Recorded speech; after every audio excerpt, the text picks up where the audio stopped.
Stephanie White is the one who said she's building the team around Kelsey Mitchell. All right, well, if you're doing that, then we need to go elsewhere.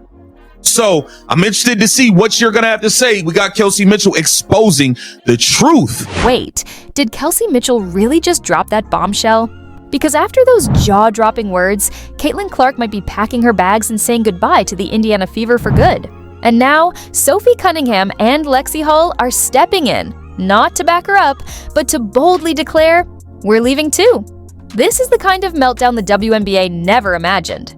Before we dive into this wild storm, smash that like button, subscribe for non-stop WNBA drama, and let's peel back the curtain on what's really going down behind the scenes. I think it was just unfortunate that when the season started, that Caitlin got hurt. Because I think you get to see, how special us three are together. And that part sucked. It all exploded after Kelsey Mitchell's jaw-dropping post-game interview, a single moment that flipped the entire Fever locker room upside down. Reporters expected the usual cliche talk about defense, teamwork, and hustle. But Kelsey, she went completely rogue. Her voice shook. Her tone turned icy, and then she dropped the line that froze everyone. You can't keep asking players to give everything when all we get back is disrespect. The air went dead silent. Reporters stared. Players froze. Fans instantly realized this wasn't a rant.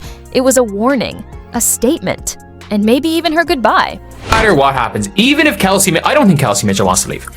It's going to take, these two have had 10 games together in a system where they were able to run, both of them were able to play, and they were both healthy. They have had 10 games when Christy Sides was no longer their coach and they coached themselves. They had 10 of those games when they stopped listening to Christy Sides.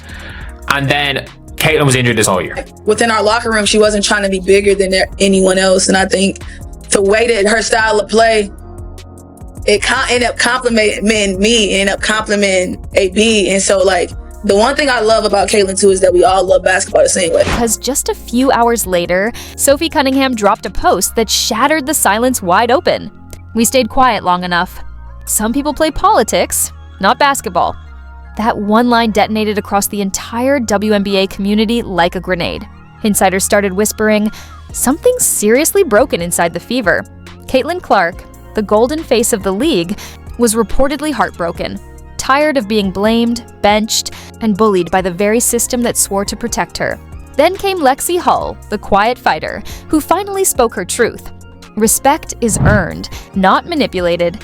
Not been that way. You have people that come in and not want to do or buy in once it's not, or once it don't go their way, or once unfortunate things happen and you can't play and injury happens and you're not getting your body the way you want to. And so I can respect the fact that she kept the program, and she didn't let her passion for it waver, because she ended up pouring in more than she thought. And it was dope because she could have easily not been that person.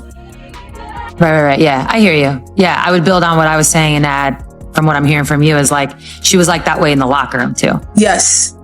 Fans caught on instantly. This wasn't about basketball anymore. This was about truth.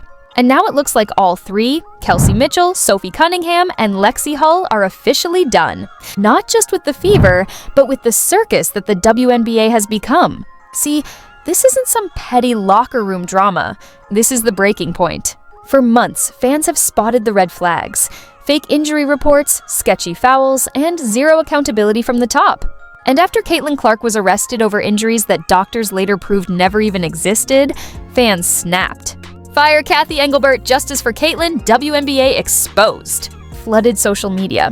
Even ESPN anchors started asking the forbidden question, how much longer can the league hide behind PR lies when fans already see the truth? Because let's be real, when your biggest stars start walking out, the issue isn't the players, it's the leadership.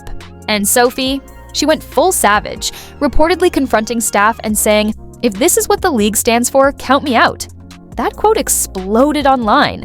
Basketball forums, Twitter, everywhere.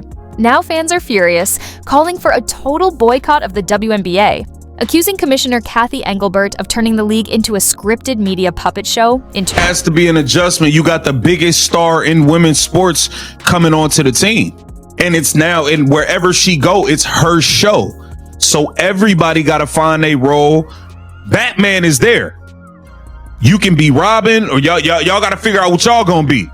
It's as simple as that. But obviously, there's a huge adjustment when Caitlin Clark joins the team. It sounds like Kelsey Mitchell had conversations with the ownership or the higher ups about what was about to take place or what was taking place. Players are being muted, and their stories rewritten like a bad PR script. Caitlin Clark's silence has become the loudest headline of all.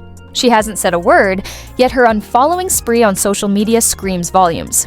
Kelsey Mitchell wiped every fever photo from her feed. Sophie Cunningham's bio now teases, "New chapter loading." And Lexi Hull? She dropped a haunting black screen that read, "Sometimes silence is safer than truth." Fans are furious, heartbroken, and betrayed. The women they idolized, who gave everything to this game, are walking away with nothing but scars and silence. And that's why this isn't just another WNBA scandal. It's a movement. The moment players finally stood up and said, "Enough is enough."